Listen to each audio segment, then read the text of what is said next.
So these tomatoes I've passed out, they're from a company called Del Cabo. They weren't exactly produced by Del Cabo, they were actually produced by farmers throughout Mexico and especially Baja California. The Del Cabo contracts to produce their tomatoes and other products. Del Cabo was founded around 30 years ago with a strong social mission, and I've been working with them for much of the past year to help them get a better idea of their social impact. And now, before you sink your teeth into these tomatoes, I should probably warn you about something. The tomatoes you're about to try may be exceptionally sweet. And that's because the only thing that tastes sweeter than fresh organic produce from Del Cabo is knowing that every bite supports the people and the earth that brought it to you. Now, you may have noticed I said that they may be exceptionally sweet. That's what we're going to talk about today. Just how sweet is the social impact of these tomatoes. So to start out, I'd like to take you all on a trip down to Cabo.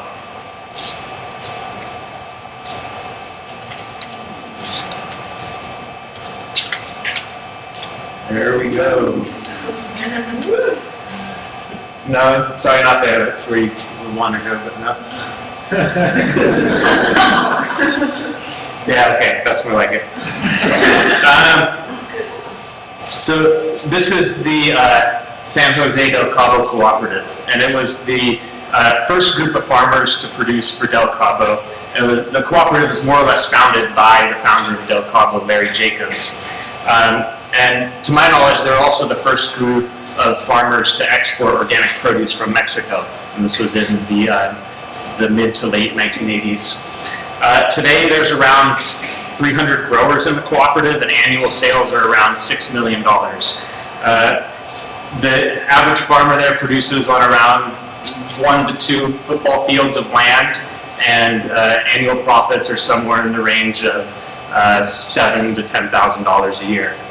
When I asked many people who are farmers there what they would be doing if the cooperative wasn't around, a lot of them kind of just shook their head and said, probably gardening for one of the hotels in the region. So there's around a 20% chance that the tomatoes that you guys are eating today come from this cooperative. And if they do, I think it's fair to say that they're pretty sweet in terms of their social impact. Okay, so now let's move on to a different region where Del Cabo sources their production.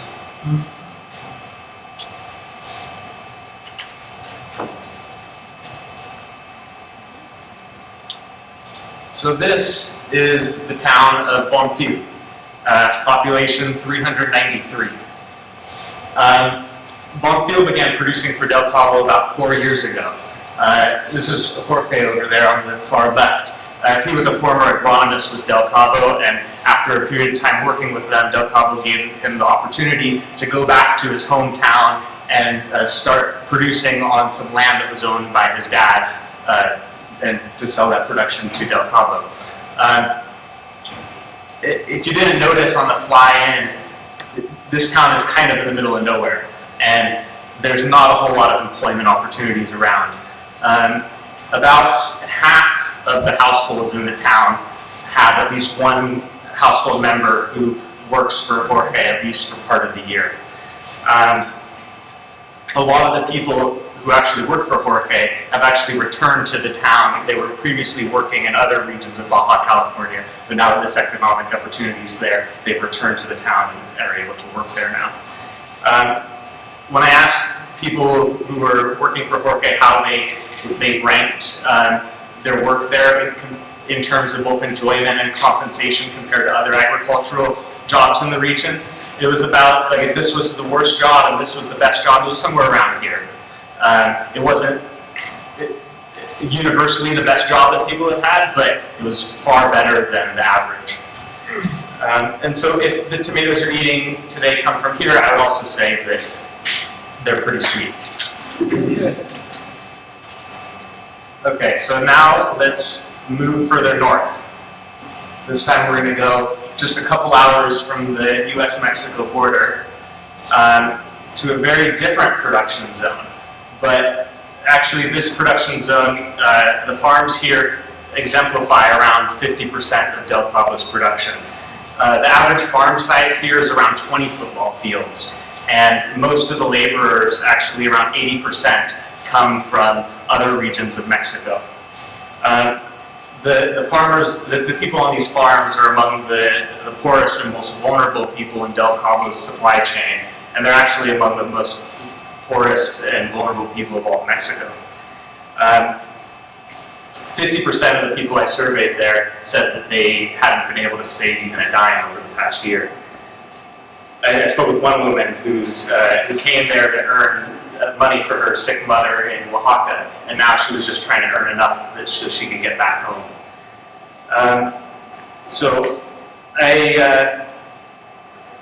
And when I asked people here how they rank their work in comparison to other jobs in the region, I was going to include the statistics and all that, but since this was a TED Talk, I figured I could just sum it up in one word, and that word would be meh. It was all right. Like, it was basically an average job. I wouldn't say that if you're eating tomatoes today that come from here, I wouldn't say that those tomatoes are necessarily rotten. After all, they are providing employment for people who desperately need them. But it's hard to get excited about the social sweetness of those tomatoes when the people who are, the vast majority of the people who are involved in their production say that they would be just as well off working somewhere else down the road.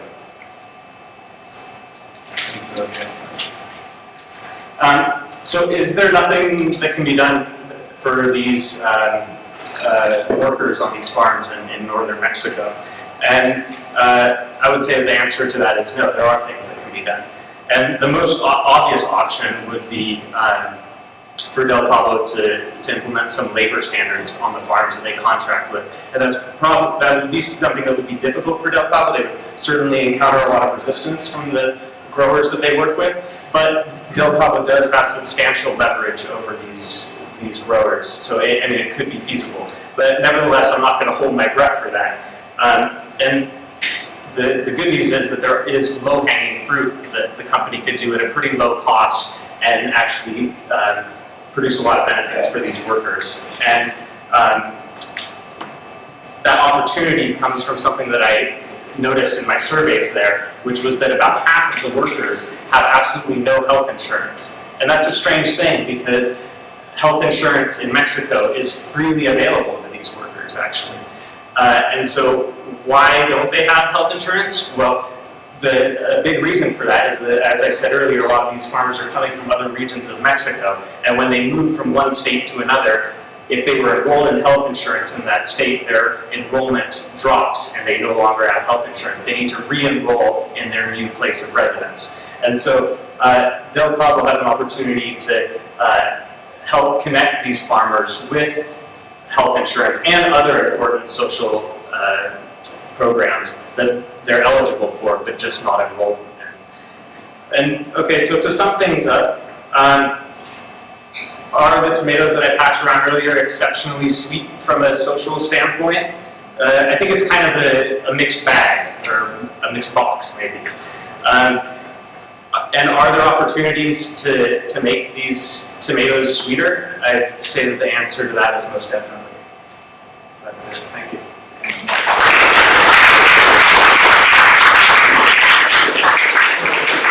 Any more questions? Sam? Maybe you identified this, but I just missed it. When you keep saying social sweetness, yeah. What is your metric? Is it employment, or what is it? I would call it being better than the average tomato company in terms of the employment, in terms of the benefits that employees are receiving, how comfortable they feel at work. It could be any range of things. I defined it in this presentation as a pretty broad concept. Could you tell us a little bit about your relationship with the company and what you think the chances are of your research influencing them? Yeah, well, I'm going to be presenting my findings to them in about 2 weeks, so we'll see then. But I'm hopeful. You're talking from the angle of the worker, Right. but the compact farming is with the orders. Right. So the welfare impact of the economic benefits of the Del Cabo system is really meant to go to those who improve their prospects. Right. Mm-hmm. I think the difference in this case is that most of the orders are making an value, but they are small orders which are part of large communities. Right? So it's one thing to look at the workers, and it's certainly very important, but it's also important, I think, to assess the value of the Del Cabo initiative, to look at the smallholder farmers, Right. and whether they are deriving benefit from the farming. Right, and I think the first area that I presented, the San Jose del Cabo cooperative, where that basically is their model of working with these smallholder ejidatarios. And I think they definitely have had it seems that they've had a strong social impact with those farmers, and that those farmers are relatively profitable. And then the other areas where they're contracting from, these larger farms, I mean, some of these guys are earning, way more than any of us MVP students can be expected to earn until we have very gray hair.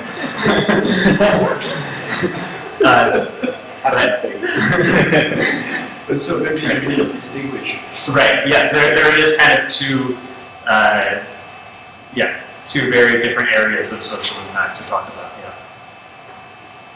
So, what are the solutions that you propose? Well,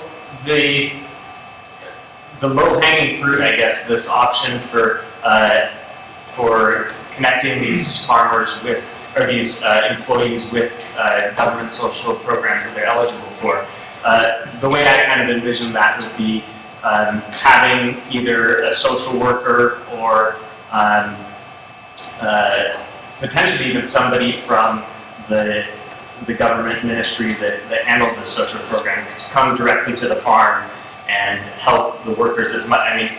If it's filling out the paperwork, if it's busing the workers actually to because a lot of the issue here is that the location where people have to go to enroll in these programs is like a whole day's worth of travel away. So how to make it so that they don't have to travel to do that. Yeah. Anyway. It seems to indicate there's sort of a trade-off between how far, in terms of how far they can push these larger projects. Yeah. Can you see actually kind of a curve?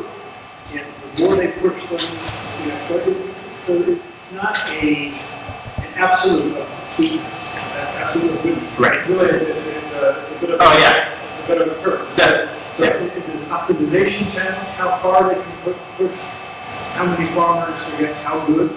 Yeah, I guess, they obviously don't want these farmers leaving and, working with other purchasers. But I feel that they could push these farmers a lot more than they're currently pushing them safely. So we're maybe trying to determine what that curve looks like. We have somebody to help them, if someone could help them. Yeah, perhaps. For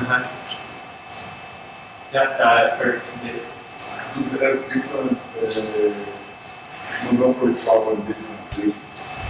They can, in some areas, they may be able to do better. Yeah. In other areas, there is a lot of competition. So Yeah. They can affect the resources. That's true. Yeah, definitely. To some extent, it's difficult to have a uniform policy. Yeah, I think, just the way the company operates to begin with, like my sense of how they operate is that to have kind of a uniform, inflexible policy wouldn't really be their style anyway, so they would adapt it for this particularities of each region. Yeah. That's it. The workers, do they, in different regions, are different. How do they see working for their car? In some areas, that's all the employment opportunities they have. In other areas, do they have other, in the other area where they work for big farms, do they have other opportunities besides the Cabo? Yeah, definitely. Yeah, they're up, especially in the northern Baja California area.